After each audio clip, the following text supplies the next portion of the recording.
यह कहानी 1980 के दशक के एक छोटे से शहर गुड़गांव की है, जहां की हवाओं में एक अजीब सी खामोशी थी।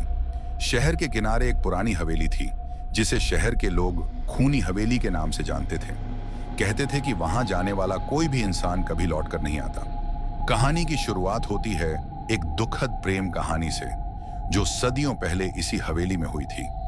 इस हवेली में एक खूबसूरत और जवान लड़की सविता अपने प्रेमी राजन के साथ यहाँ आई थी।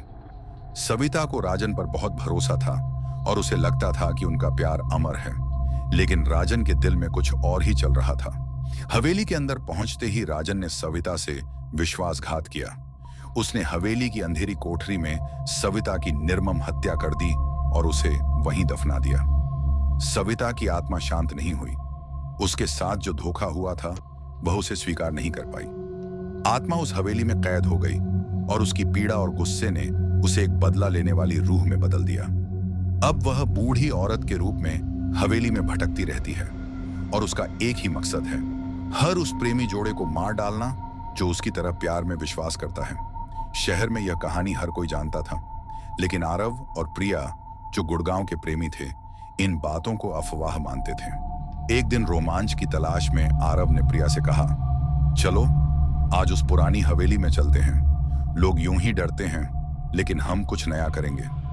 प्रिया ने पहले तो मना किया, लेकिन आरव की बातों में आकर वह भी तैयार हो गई।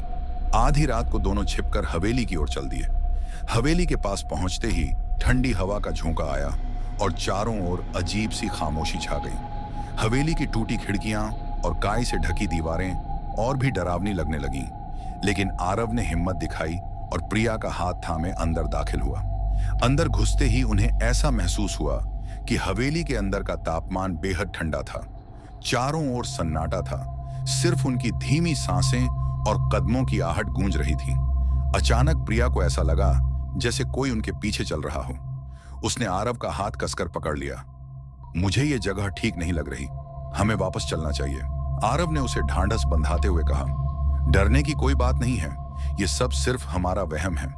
जैसे ही वे हवेली की सबसे ऊपरी मंजिल पर पहुंचे, उन्होंने देखा कि एक कमरे के अंदर हल्की सी रोशनी थी।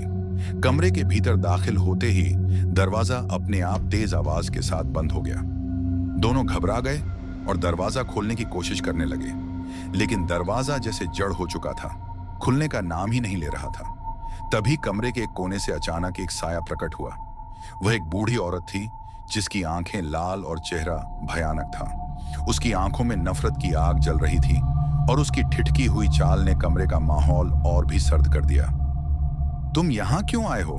औरत ने कड़क आवाज में कहा। आरव और प्रिया की जुबान जैसे बंद हो गई। औरत धीरे धीरे उनकी ओर बढ़ने लगी और बोली, सालों पहले इस हवेली में एक प्रेमी था जिसने मुझसे धोखा किया। उसने मेरे प्यार का कत्ल किया और मेरी जान भी ले ली। अब मैं हर उस प्रेमी जोड़े से बदला लेती हूं जो यहां आता है। तुम भी नहीं बचोगे, प्रिया ने रोते हुए कहा। हमने कुछ नहीं किया, हमें जाने दो। लेकिन बूढ़ी औरत की हंसी कमरे की दीवारों में गूंज उठी। उसने हाथ उठाया और हवा में अजीब सी ऊर्जा फैल गई। आरव और प्रिया के शरीर जैसे जड़ हो गए। वे कुछ कर नहीं सके। बूढ़ी औरत ने धीरे धीरे उनके चारों ओर अपनी अंधेरी छाया फैला दी और उनकी चीखें हवेली की दीवारों में समा गईं। अब वे दोनों भी उस हवेली के श्राप का हिस्सा बन गए। कहते हैं, उस रात के बाद से उस हवेली में दो और आत्माएं कैद हो गईं। सविता की आत्मा हर प्रेमी जोड़े से बदला लेती है और जो भी प्यार के साथ वहां जाता है, उसे अपनी जान से हाथ धोना पड़ता है।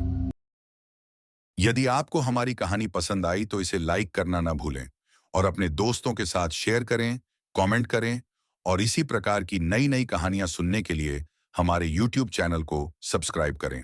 धन्यवाद।